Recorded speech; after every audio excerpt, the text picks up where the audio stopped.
आज के टॉपिक में हम बात करेंगे general term related two waves. पहले तो वेव्स क्या होती हैं, हमें सबसे पहले पता होना चाहिए कि एक वेव को क्या क्या कहते हैं, एक वेव कैसी चीज़ है। और इसके बारे में जितनी भी टर्म्स हम पढ़ेंगे वो सभी क्या है, वो पार्टिकल नेचर से डिफरेंट होंगी। ठीक है, हमारे पास आगे एक टॉपिक आएगा जिसमें हम पढ़ेंगे डुअल नेचर। ठीक है, डुअल नेचर ऑफ रेडिएशन। उसके अंदर हम देखेंगे कि हर एक चीज़ में, हर एक रेडिएशन के अंदर दो तरह के नेचर होते हैं। एक होता है वेव नेचर, एक होगा पार्टिकल नेचर। ठीक है, जो चीज़ें पार्टिकल नेचर में ओबे होंगी वो वेव नेचर में नहीं होंगी, और जो चीज़ें क्या है वेव नेचर में ओबे होंगी वो पार्टिकल में नहीं होंगी। ठीक है, तो सबसे पहले हम पढ़ते हैं वेव के बारे में। एक वेव क्या होती है, बेसिकली ऐसे इसको रिप्रेजेंट किया जाता है इस तरह से। अगर कोई रेडिएशन, कोई पल्स जो कि इस तरह की फॉर्म से चल रही हो उसको बोलते हैं हम वेव। एक वेव के अंदर दो चीज़ें प्रेजेंट होती हैं। ठीक है, एक अपर पार्ट जिसको मैं शेड कर रहा हूँ, एक होता है लोअर पार्ट। ठीक है, अगेन फिर से अपर पार्ट, फिर से लोअर पार्ट। ठीक है, एक अपर पार्ट और एक लोअर पार्ट दोनों को मिलाकर मीन्स यहाँ से लेकर यहाँ तक एक वेव बनती है। ठीक है, अगेन उसके बाद यहाँ से लेकर यहाँ तक फिर से एक वेव बन गई, मतलब कि मेरी ये होगी मेरी एक वेव, उसके बाद ये मेरी हो गई दूसरी वेव। मीन्स यहाँ पर मैंने कितनी वेव्स आपको ड्रॉ करके बताई हैं, दो वेव्स। ठीक है, यहाँ पर ये पहली वेव है और ये दूसरी वेव है। ठीक है, एक वेव के ऊपर वाले हिस्से को, एक वेव के ऊपर वाले हिस्से को हम बोलते हैं क्रेस्ट, CREST, क्रेस्ट। ठीक है, और नीचे वाले हिस्से को हम बोलते हैं ट्रॉफ, TROUGH, ट्रॉफ। ठीक है, एक वेव ऐसे भी कह सकती हो, a wave is a combination of crest and trough. ठीक है, एक वेव क्या है, दो हिस्सों का मिलन है, क्रस्ट और ट्रफ का। ठीक है, ये मेरा एक वेव हो गई, ये दूसरी वेव हो गई, और आगे अगर मैं इसको और बढ़ाऊं, ये फिर से मेरा क्रस्ट आ गया, ये मेरा एक और नीचे ट्रफ आ गया। ठीक है, क्रस्ट को मैं शेड कर रहा हूँ ताकि आपको दोनों में कन्फ्यूज़न ना हो कि क्रस्ट कौन सा है और ट्रफ कौन सा है। ठीक है, ये हो गई हमारी एक वेव। ठीक है, एक वेव को पढ़ने के लिए, प्रॉपर समझने के लिए कुछ कुछ टर्म्स हैं जो एक वेव के साथ इंटरकनेक्टेड होती हैं। जैसे कि सबसे पहली जो टर्म आएगी, जो कि वेव के साथ सबसे मेन टर्म जो है वो है वेवलेंथ,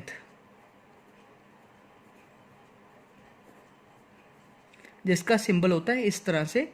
इस सिंबल को ग्रीक वर्ड है जिसका मतलब है लैम्डा। ठीक है, जिसको हम क्या पढ़ते हैं, लैम्डा पढ़ते हैं, जो कि एक हमारा ग्रीक वर्ड है। ठीक है, मैं यहाँ साइड पे लिख रहा हूँ लैम्डा। ठीक है, ये हमारा लैम्डा सिंबल, वेवलेंथ।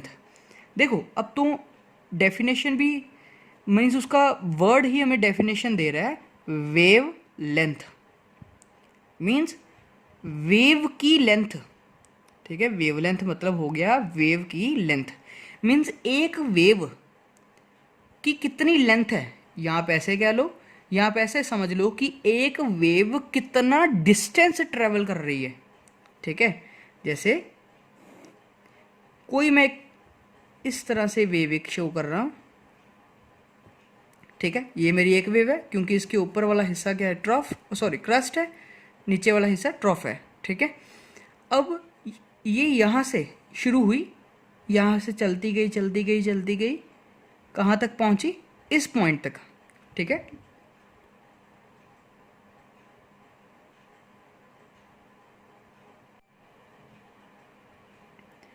अब क्या है, ये पार्ट हो गया क्रस्ट और ये पार्ट हो गया ट्रॉफ। ठीक है, दोनों को मिलके क्या बन रही है, मेरी एक वेव। ठीक है, अब इसका मतलब मैं ऐसे भी एक्सप्लेन कर सकता हूँ कि वेवलेंथ क्या है, कि कितनी डिस्टेंस क्रस्ट ट्रैवल कर रहा है और कितना डिस्टेंस ट्रफ ट्रैवल कर रहा है, दोनों को ऐड कर दो। ठीक है, वो मेरा हो गया क्या, वेवलेंथ। ठीक है, अगर मैं इसको और एक वेव इसके साथ शो करूं, ये भी क्रस्ट हो गया ऊपर वाला हिस्सा, ये मेरी होगी लैम्डा लेंथ, ठीक है। The distance travel by one wave, ठीक है। ये एक वेव इतना डिस्टेंस कवर कर रही है, इसलिए इसको वेवलेंथ बोलेंगे, ठीक है। एक डिस्टेंस मतलब एक वेव कितना डिस्टेंस ट्रेवल करती है, ठीक है। ऐसा भी एक्सप्लेन कर सकते हैं कि यहाँ से लेकर अगर मैं यहाँ तक मीन्स एक क्रस्ट से दूसरे क्रस्ट तक के डिस्टेंस को, इस डिस्टेंस को भी हम क्या बोलते हैं, वेवलेंथ। सिमिलरली अगर ये ट्रफ से ट्रफ तक का डिस्टेंस नोट किया जाए तो ये भी कितना आएगा, सेम ही आएगा, दैट इज लैम्डा, ठीक है। इसका मतलब मैं कह सकता हूँ कि मेरी वेवलेंथ बेसिकली है क्या, वेवलेंथ क्या है, तीन तरीके से एक्सप्लेन कर सकते हैं। Distance between two crust, distance between two troughs, या distance travel by simply a one wave, ठीक है। और इसके यूनिट्स क्या हैं, अब देखो है तो बेसिकली डिस्टेंस, तो डिस्टेंस के यूनिट्स क्या होते हैं, मीटर, सेंटीमीटर, ठीक है, ज़्यादातर ये, ठीक है। अगर काफ़ी छोटे यूनिट्स यूज़ करने हो तो एंगस्ट्रॉम, पिकोमीटर, ऐसे यूनिट्स भी हम इसमें यूज़ कर सकते हैं। नेक्स्ट आएगा टाइम पीरियड। टाइम पीरियड, अब टाइम पीरियड क्या होता है, देखो सिंपली जैसे हम कहते हैं टाइम, वैसे ही टाइम है। एक वेव को यहाँ से लेकर कंप्लीट एक वेव निकलने तक कितना टाइम लगता है, ठीक है। एक वेव को यहाँ से यहाँ तक पहुँचने में मीन्स जितना उसका लेंथ है उसको कितना टाइम लगता है, उस टाइम पीरियड को हम बोलते, उस टाइम को मीन्स हम बोलते हैं टाइम पीरियड, ठीक है। इसको ऐसे कह सकते हैं, the time during which A one wave is emitting from a source, ठीक है। वो टाइम जिसके अंदर एक वेव किसी सोर्स से बाहर निकल सके, ठीक है। जैसे कोई बल्ब लेके मैं यहाँ पर रख देता हूँ तो उसमें से एक वेव को निकलने में कितना टाइम लग रहा है, वो मेरा क्या हो जाएगा, टाइम पीरियड, ठीक है। टाइम पीरियड के यूनिट्स क्या होते हैं, सेकंड, मिनट, आवर्स, ठीक है। इस तरह के जैसे जो हमारे नॉर्मली टाइम के यूनिट्स हैं वही हमारे क्या हैं, टाइम पीरियड के यूनिट्स। नेक्स्ट टर्म आ जाएगी फ्रीक्वेंसी।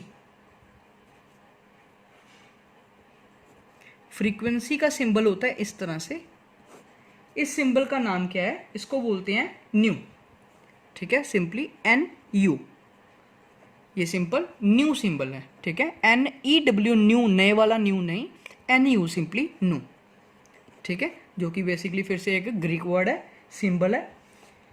अब फ्रीक्वेंसी होती क्या है, एक सेकंड के अंदर, ध्यान से सुनिए इसको, एक सेकंड के अंदर किसी सोर्स में से कितनी वेव्स बाहर निकल रही हैं, दोबारा रिपीट कर रहा हूं, एक सेकंड के अंदर किसी सोर्स में से कितनी वेव्स बाहर निकली, उसको बोलेंगे फ्रीक्वेंसी। एग्जांपल के लिए मान लो मेरे पास एक बल्ब है,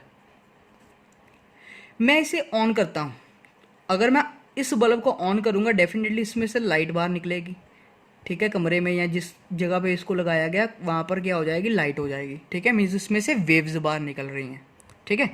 मान लो इस बल्ब को मैं सिर्फ जस्ट फॉर 1 सेकेंड ऑन किया, ऑफ कर दिया, ठीक है। मैंने इसको सिर्फ 1 सेकेंड के लिए ऑन किया, ठीक है, for a simply unit time, ठीक है। मैंने इसको सिर्फ 1 सेकेंड के लिए ऑन किया।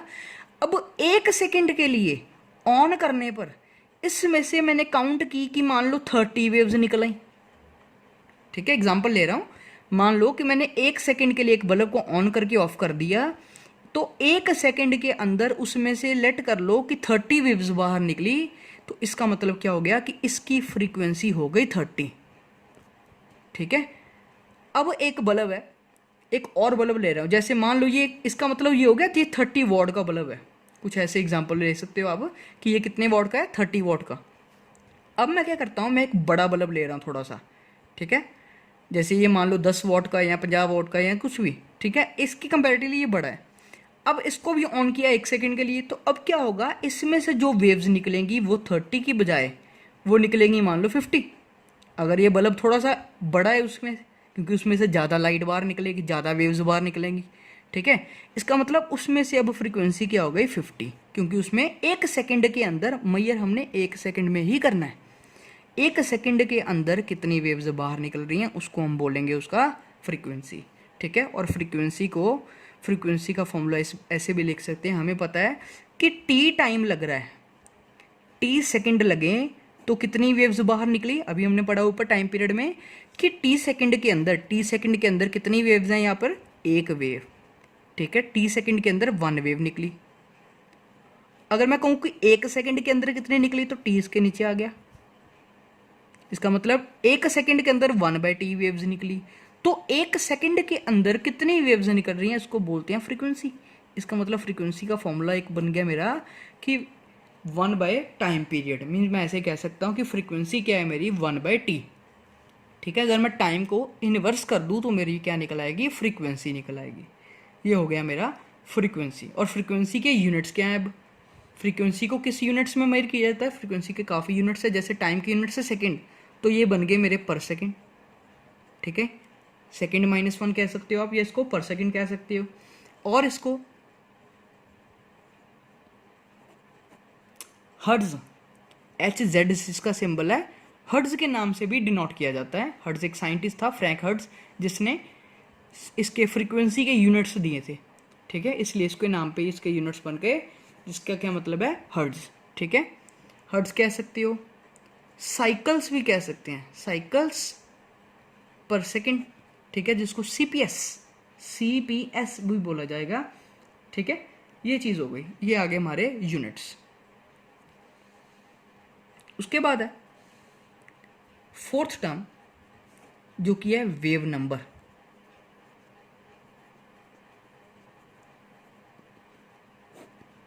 वेव नंबर का सिंबल क्या है, V लिख के उसके ऊपर लाइन, जिसको बोलते हैं बार, ठीक है, दैट इज V बार। इसका मतलब क्या होता है कि 1 सेंटीमीटर पर, एक यूनिट लेंथ के ऊपर कितनी वेव्स प्रेजेंट है, ठीक है। जैसे फ्रीक्वेंसी है वैसे ही क्या है वेव नंबर, ठीक है। मेरे को पता है कि अगर मैं लैम्डा सेंटीमीटर डिस्टेंस कवर कर रहा हूँ तो मेरी एक वेव निकल रही है, ठीक है ना। लैम्डा सेंटीमीटर डिस्टेंस पर मेरी एक वेव निकल रही है, तो क्या होगा, 1 सेंटीमीटर के अंदर मेरी 1/λ वेव्स बाहर निकलेंगी। और 1 सेंटीमीटर पर कितनी वेव्स निकल रही हैं उसको मैं क्या बोलूँगा, वेव नंबर। इसका मतलब जैसे कि मैंने ये पढ़ा फ्रीक्वेंसी इज 1/टाइम पीरियड, तो उसी तरह से wave number is 1/λ means wavelength, ठीक है। और इसके यूनिट्स क्या हो जाएंगे, पर मीटर या पर सेंटीमीटर, ठीक है, क्योंकि वेवलेंथ के यूनिट्स मीटर और सेंटीमीटर है, इसीलिए इसको इन्वर्स कर दिया, मीटर पर सेकंड, सॉरी पर मीटर और पर सेंटीमीटर। ये मेरे हो गए यूनिट्स। लास्ट टर्म जिसमें हम देखेंगे एम्पलीट्यूड।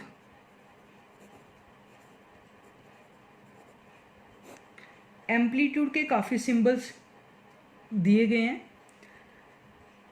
कई बार इसको कैपिटल ए से, कई बार वाई से, कई बार स्मॉल ए से, कई बार एक्स सिंबल से, इन सिंबल से साथ से डिनोट किया जाता है, ठीक है।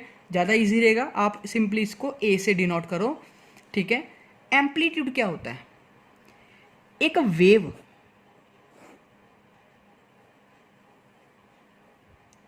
वेव के ये क्रस्ट की हाइट कितनी है, the height of the crust, या ऐसे कह सकता हूं, या द डेप्थ ऑफ द ट्रॉफ, ठीक है। एक क्रस्ट की हाइट कितनी है और ये डेप्थ की ट्रफ की डेप्थ कितनी है, उसको क्या बोलते हैं, एम्पलीट्यूड, ठीक है। इस तरह से एम्पलीट्यूड का ये हमारा ए आ गया, ठीक है। इसके यूनिट्स क्या आ जाएंगे, क्योंकि है तो बेसिकली हाइट या लेंथ, इसलिए इसके यूनिट्स भी क्या आएंगे, मीटर एंड सेंटीमीटर, ठीक है। इसी से एक डिवाइस आता है जिसको बोलते हैं एम्पलीफायर। एम्पलीफायर क्या होता है, ऐसा एक डिवाइस जो कि हमारी साउंड वेव को एम्पलीफाई कर देगा, जो कि हमारे एल्टीट्यूड को मीन्स ये एम्पलीट्यूड को क्या करेगा, इनक्रीज कर देगा। ठीक है।